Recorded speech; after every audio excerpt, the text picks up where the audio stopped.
Role of research and technology infrastructures in boosting regional innovation. This is the topic of today's and this breakout session. And I am Lukas Palko, coming from Masaryk University. And my role and my life mission is to support scientists. But why I am here? Because we are a leader in the Czech Republic of research infrastructures. We are running 12 S3 infrastructures, or taking part of. And 2 years ago, we have organized the International ICRI conference on research infrastructures, which is now in 2 weeks happening in Brisbane, Australia. This brings me here to talk about the research infrastructures and technology infrastructures, and which are the key for the future innovation ecosystem. The definition of this session is the construction of well-functioning and integrated European research and innovation ecosystem requires well-functioning and accessible research and technology infrastructures.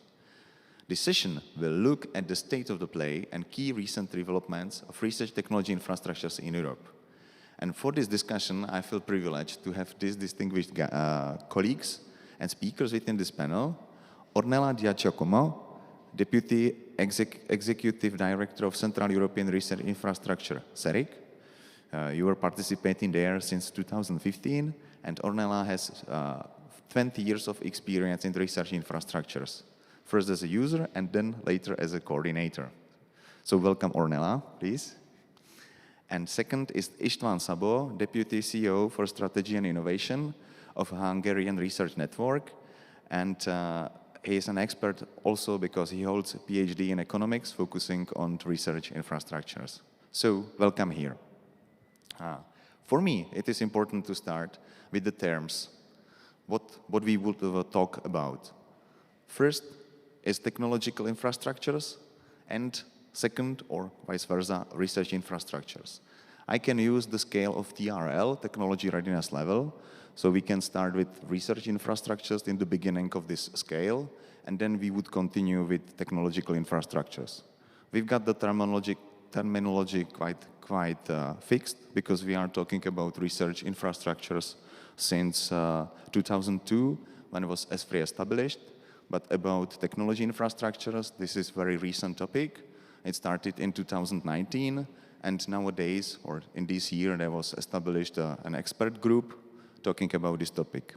So, I'd like to open the discussion, and I would like to ask colleagues to introduce themselves, your institutions, and definitely define or position your institution within this scale. How do you feel that? So please, Ornela. Thank you very much. Good afternoon, everyone. I will start first with a few slides introducing the infrastructure, not in detail, but just to frame the discussion that we will have. So yes, this is our panel.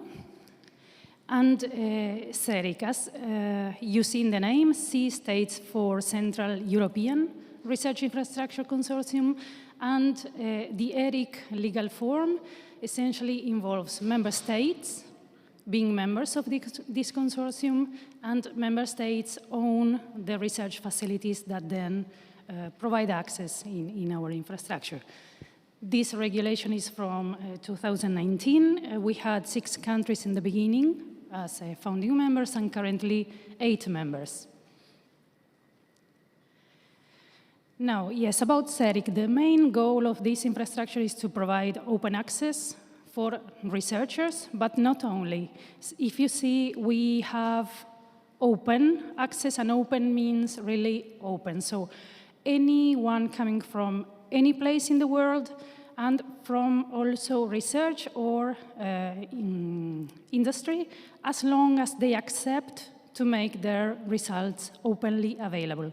So we consider that if they contribute to the knowledge of research, it doesn't matter whether they are researchers or not. This is the condition for the open access. But this is not the only objective. This is the main objective of the research infrastructure, but we also have as an objective to contribute to innovation. For this, in 2019, we started addressing the priority of energy. So we commissioned 2 studies, first on batteries and energy storage, and then on fuel cells and electrolyzers. This was because we understood this was a priority at the European level. It was not at the time a priority of our facilities, of all of them. So we commissioned these studies to see how we could serve these communities better. Okay, this is an overview. I will not go into the detail, but just to let you know what distributed means, we have the first example, synchrotron radiations. It's 2 facilities in 2 different countries, but the beamlines are owned by 4 different members. So we have a set of complementary instruments for the analysis of matter and synthesis of materials, and they are located in these 8 different countries. This is what we call the partner facilities, so these are facilities that belong to members. And I put here, in the last row, you see the Hydrogen Technology Center, because this is in the gray area. It is a research infrastructure, it serves research, but actually it is a testing facility. So they work with prototypes, they work with full stacks. This was added as part of the strategy on energy. And what came out from this expert report is that it was not enough to understand the physics of things. We needed to test them, and as much as possible in real conditions. So since 2020, we started evolving, changing instruments to adapt, to hold, prototypes and to make measures in conditions as much as possible similar to real operation conditions. And this testing center is one of the facilities that we added for this purpose, so to move into higher TRLs. And these are a group, we call them associated facilities. Now, the scheme of the ERIC is very good and it's very stable. So in terms of sustainability, it is really a good choice. But as you can imagine, negotiating with the countries, having them joining as a member and accepting facilities requires time. And we understood also that for this kind of challenges, we need to move fast. So we created what we call associated facilities, which are research institutions, or in this case, technology infrastructures, or something in the middle, that could join us and provide services as well in the consortium. So there is a short-term project behind this, and they join for some time. Between these, again, I would like to draw your attention to the last line, which are the testing facilities of the Joint Research Center, that they are providing, again, for batteries and energy storage, and for fuel cells and electrolyzers. That's the overview to introduce the... Thank you. HUN-REN is the Hungarian Research Network. It's basically a network of basic research institutes ranging from basically particle physics till Greek philosophy, but literally.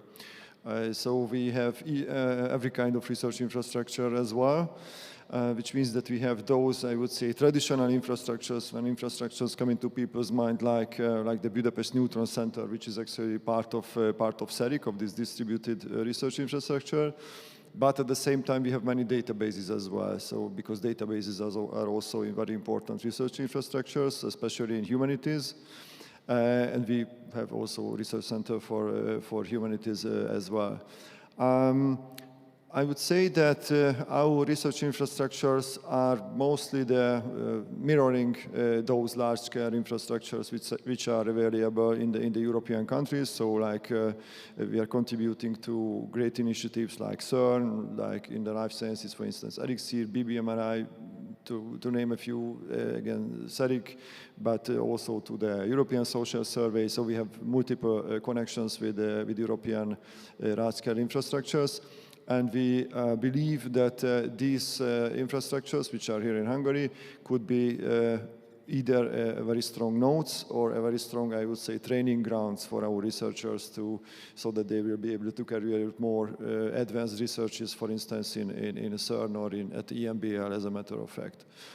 We have an initiative which just have the fresh result actually as of today, because we collected our excellent research infrastructures here in Hungary with the mindset that we should promote and show somehow what kind of research infrastructure opportunities are there in Hungary.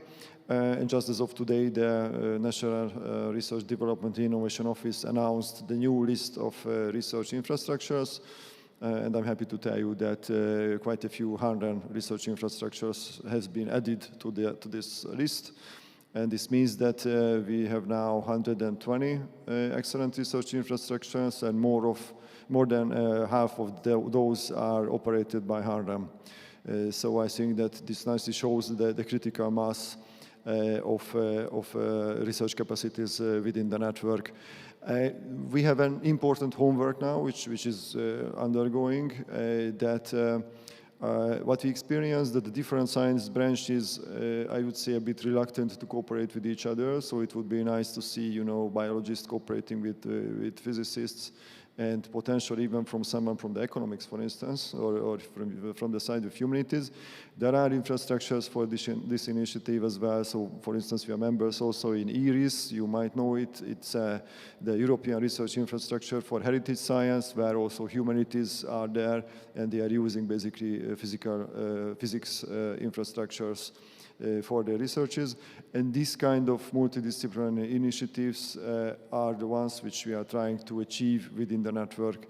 And actually, we very much hope that the international best practices could be adapted more intensely within our network. And maybe just just to get a picture how big we are, we have about 2,700 researchers within the network. So it's quite a huge number, and these are distributed between 19 research institutes and centers. So it's really a critical mass. What we have to do is again to somehow make these synergies between them more intense. Maybe I would use the second microphone. Thank you very much. Thank you very much for introducing both institutes. For our audience, the Hungarian Research Network was already presented yesterday within the breakout session, so there are also slides, so you can find out more details.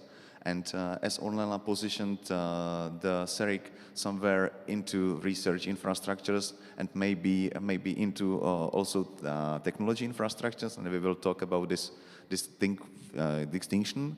Please, István, if you may comment on this, if you see some potential for technology infrastructures from your point of view. Well, actually, we have a major technology infrastructure in Hungary, which is the so-called Zala zone. It's a testing ground for autonomous vehicles. Actually, we believed it already that important that we made some kind of cheating, I would say, because when we first collected the list of research infrastructures, we also added Zala zone to it. Though we know that it's a technological infrastructure, basically, because it aims for innovation or experimental development, part of this research scale, I would say. What we would like to also achieve, however, besides Zala zone, because it was really a large-scale infrastructure, that within the network we try to find a way, I would say, that how these infrastructures could be operated in a way that they would be open more to the business sector and could provide services to the business sector. They're already providing it, but since they can't give a certificate, a TÜV Rheinland or something like that, it means that the companies go to these infrastructures. If someone is not working, then they make the measurement and they will tell the company what you should change. But basically, this is the level where they got stuck at. And I think that incomes and more intense business connections could improve a lot if we could, for instance, have this kind of accredited laboratory concept basically implemented.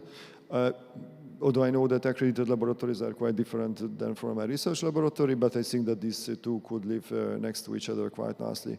And actually, these accredited laboratories could go towards a way of being a technology infrastructure in the end somehow.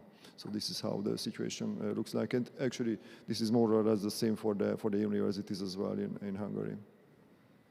Okay, thank you very much. I think the way of operation and the customers are the thing that we can discuss more, and because this technological infrastructure are moving closer to the market, and as you said, the business, it needs to be interesting also for them. Maybe Ornela, what are your customers, and what's the potential of usage these new technological infrastructures? Yes, now, just to be clear, what I mentioned is that the definitions are not always sharp in the sense that I don't define CERIC as a technology infrastructure.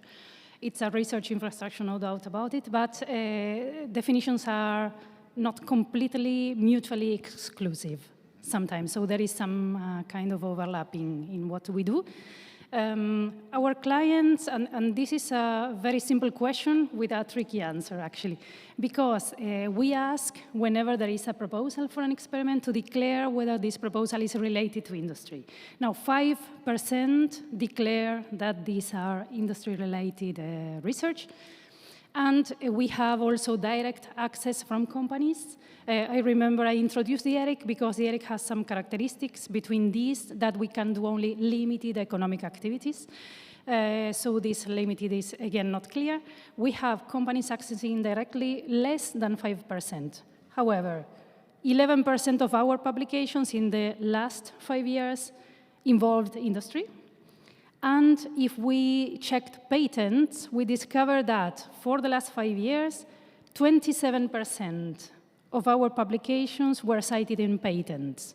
So this means, yes, we have researchers, but the impact does not stop there.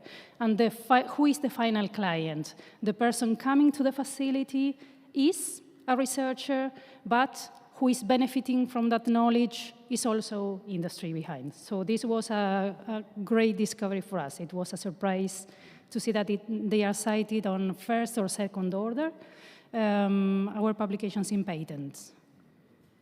Okay, thank you very much. I would just have a side question or comment to this, that this is something we are trying to achieve as well. This is not very easy, especially partially because, for instance, legalization, and I mean the structural funds don't necessarily allow to have business income. So if you develop something from business, from structural funds, then you can't have income from the business partners. For instance, in Hungary, for the HUN-REN network, there will be a huge amount of structural funds money for the development of research infrastructures.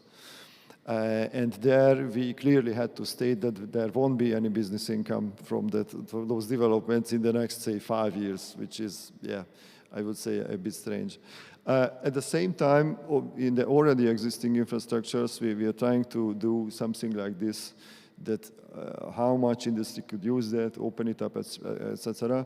But in my experience, scientists are, I would say, not very happy, to cooperate with industry because they feel that that just takes their time away from research, and they can't research what they are really curious about, but they want to have, industrial partners' demands to be fulfilled. And in some cases, it could be a nice match that they actually can do something together. But the general attitude, I would say, is that it just takes away time, and it doesn't worth it. So, and I don't want to take the role of the moderator, but I would like to ask you, Ornela, that how do you manage to convince the researchers that this is something good? Do you have a system for that, or it just comes out organically from their corporations? Because this is something which I would take as a best practice if you have something like that. Yeah, I think this came a little bit naturally because when we moved to this applied research, somehow the application involves the final use, so the final product. And introducing also these testing infrastructures, we found ourselves in this loop where we test something that is supposed to work in a way, and it doesn't. So we need to understand why, and then we go back to the research to understand what is not working, how this should be changed. So we somehow created this positive feedback loop between the final product, if you want, or the prototype, and the research. And this, I think, naturally created research that is more applied, in a sense. So again, it's not, they are reluctant to do services to companies. So if we say there is a company that is coming and wants to measure this, and for them it's a very standard measurement, they feel that this is taking away their time. But when we moved into energy, into fuel cells, so this became something that is interesting also for them from the point of view of their research. Now we are trying to move also into chips, and this is very recent from this week, and this came as their own assessment of the potential to go in this direction. So I think we naturally, as having these priorities, moved into more applied research. And the interaction with industry came as a natural step.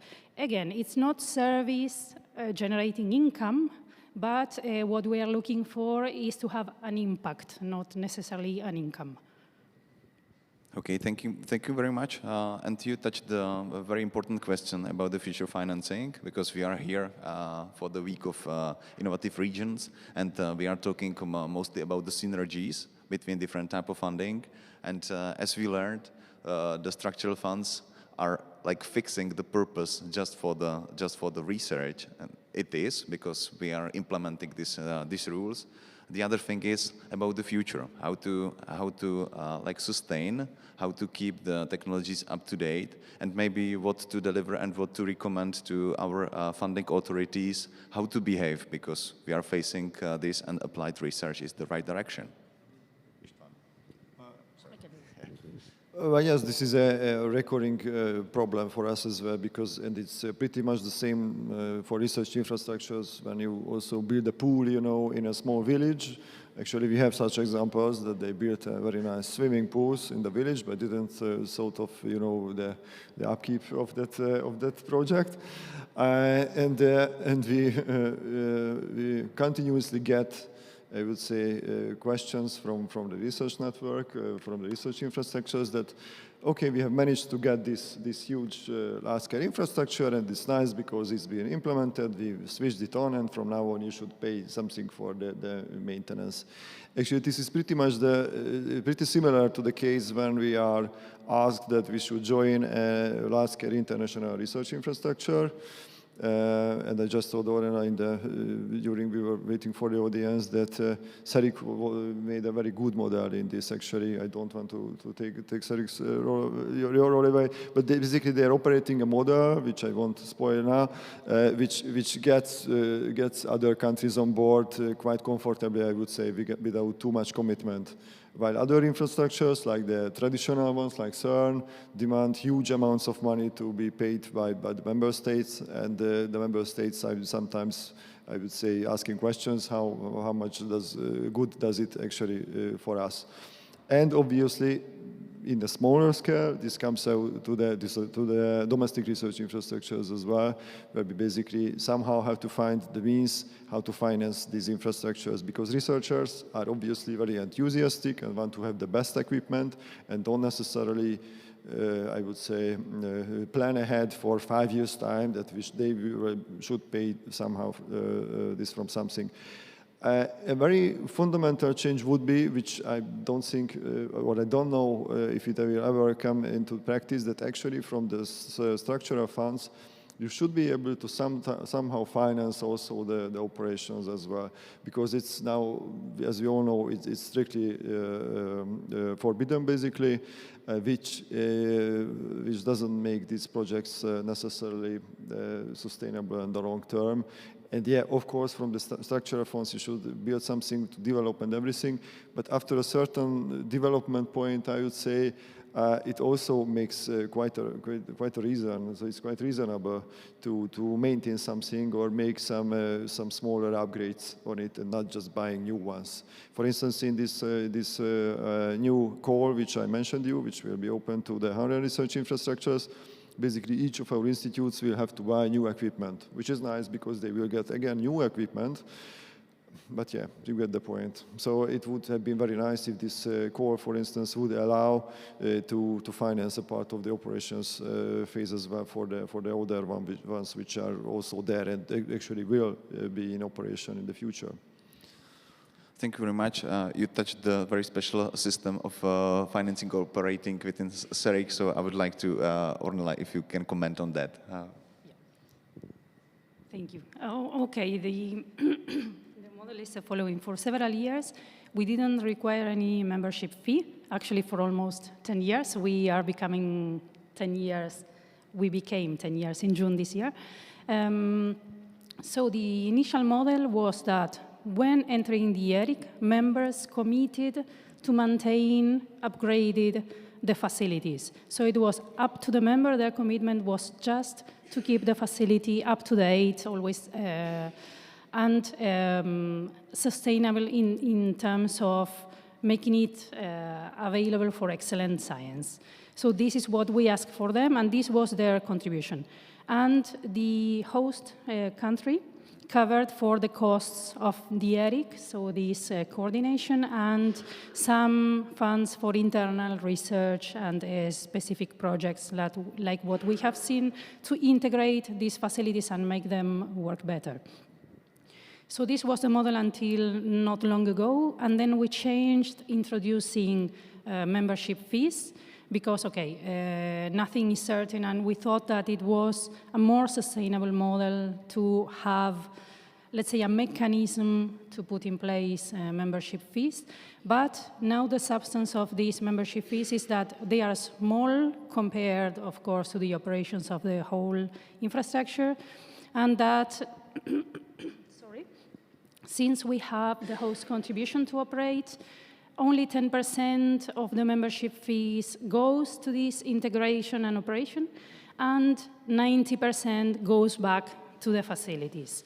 Of course, it's not like you have the 90%, spend it however you want it. We are always trying to agree on joint activities, joint projects, and this kind of integration. The other thing I could add in terms of sustainability, what we try to do is first to have an impact, because we need to, but then to try to communicate it as clearly as we can. So we are performing an internal impact assessment where we try to communicate to our members how they are investing their money and why it makes sense. And the other thing is to create new opportunities. So as an ERIC, we have access to some calls for funding that infrastructures don't, because they are for SFRIs or ERICs, so for pan-European research infrastructures, and national facilities would not have access. This is one. And then in terms also of innovation, we enter into partnerships. For example, we are partners of the European Innovation Council, and none of our facilities are, and this allows us to get new opportunities. And yes, we are also members of the Hydrogen Europe initiative, which again gives us access to funding that facilities don't have on their own. So, and we participate to the European Hydrogen Week, so we try to always look for new opportunities and to bring added value to our facilities.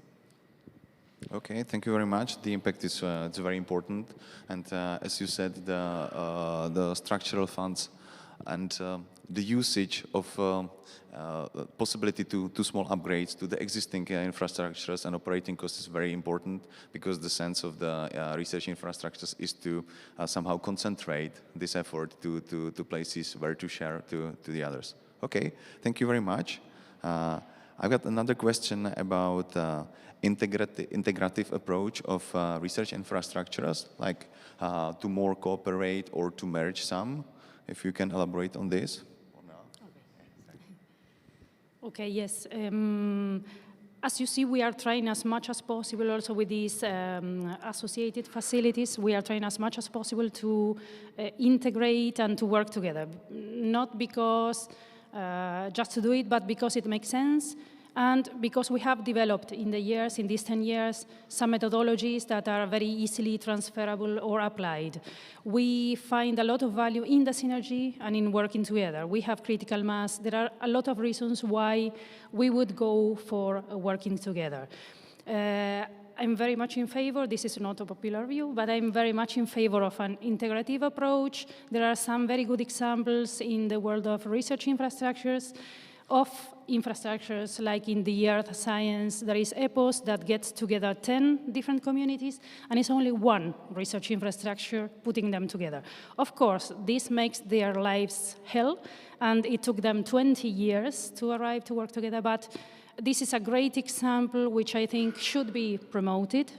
Also from funders, because I have the perception that sometimes this is not properly acknowledged and in a way favored. So I am not in favor of the proliferation of similar infrastructures, and I think at some point we should learn to work together and try to do efforts, because it's not simple and sometimes we are very different, but to do as much as we can to work together. It makes sense. Yes, actually, this integration is a twofold thing. One is the international level, and the other is the domestic level. On the international level, I think that, yeah, again, infrastructures like CERIC, sort of this distributed approach, or EPOS or ICOS, actually, as a matter of fact, has the future, basically, because now each country wants to have the infrastructure to be operated and to be developed at home, basically. So because they feel that their business partners or their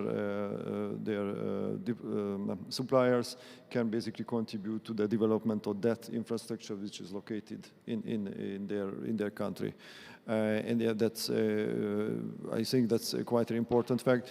We are members, for instance, in the European Spallation Source as well, which is, I would say, has still this traditional logic, in a way that, of course, we managed to agree that we will have some in-kind contribution as well to the development of the infrastructure. But still, we are struggling a bit because, so I would say it's tricky to supply or support something which is built abroad in Sweden and not in Hungary, actually. So basically, from the policy side, we are quite happy to join those international infrastructures which are located also in Hungary through the distributed sites, but a bit more reluctant with those which are, built elsewhere. So basically, I know the Einstein telescope is a thing which will be built somewhere, but it will be at a certain location for the detection of gravitational waves. And yeah, it's nice. And from the domestic point of view, we made this call of applying for excellent research infrastructures.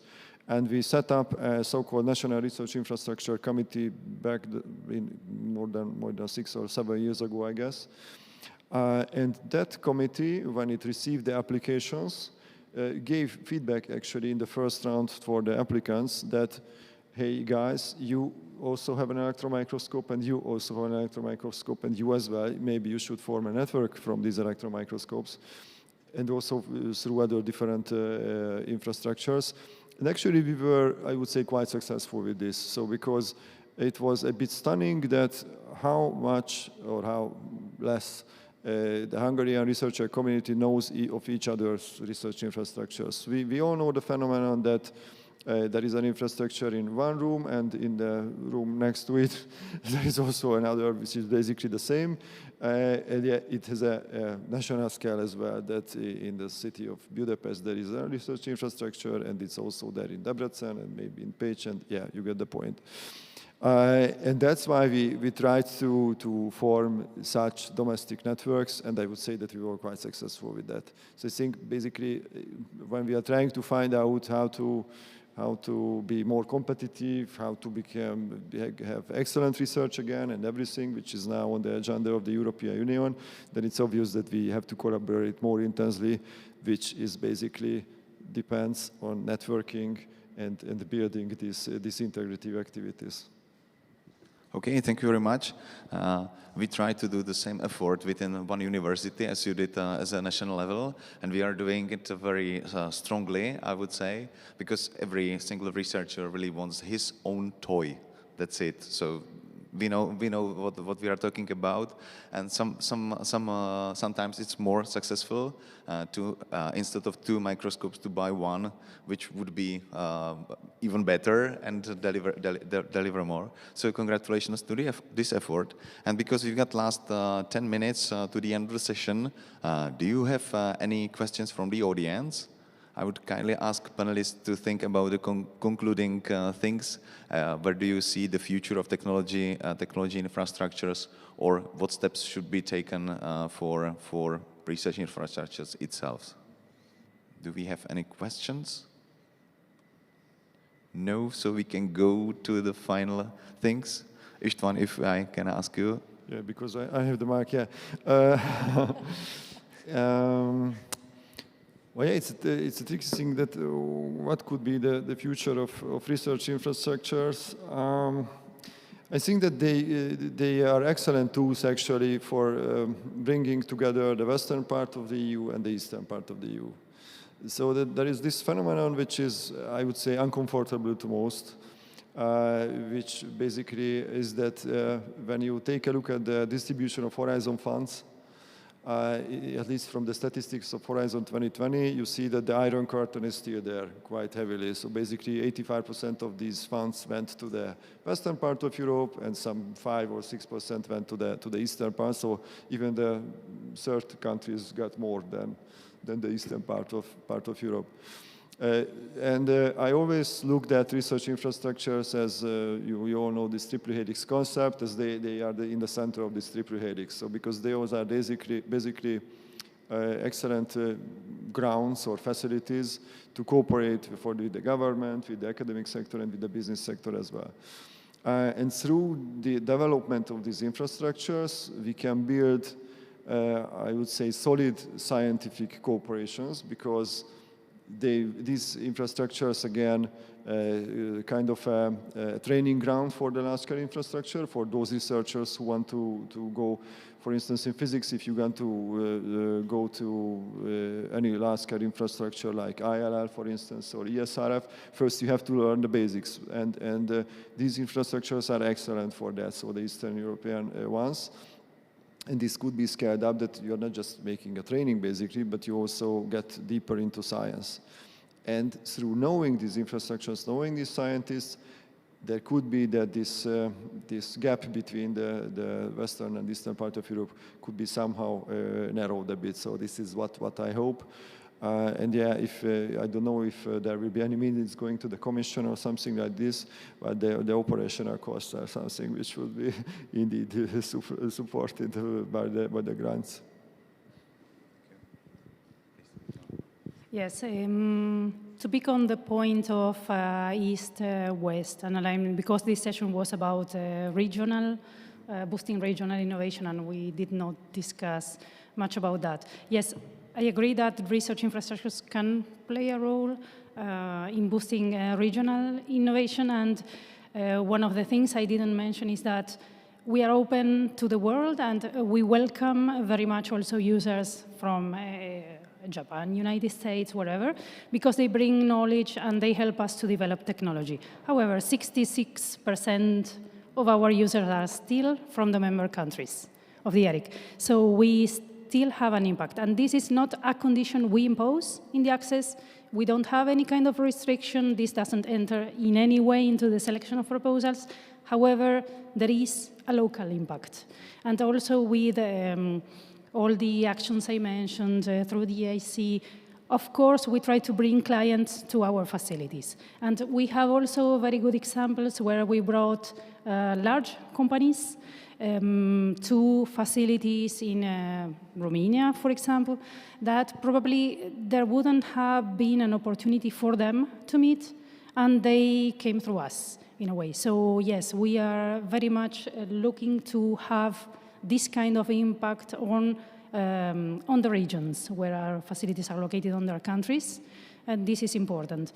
On the other hand, talking about, yes, TIs, RIs, whatever the definition will be and however this will be solved, I think what is important is that we don't create two blocks that don't talk to each other.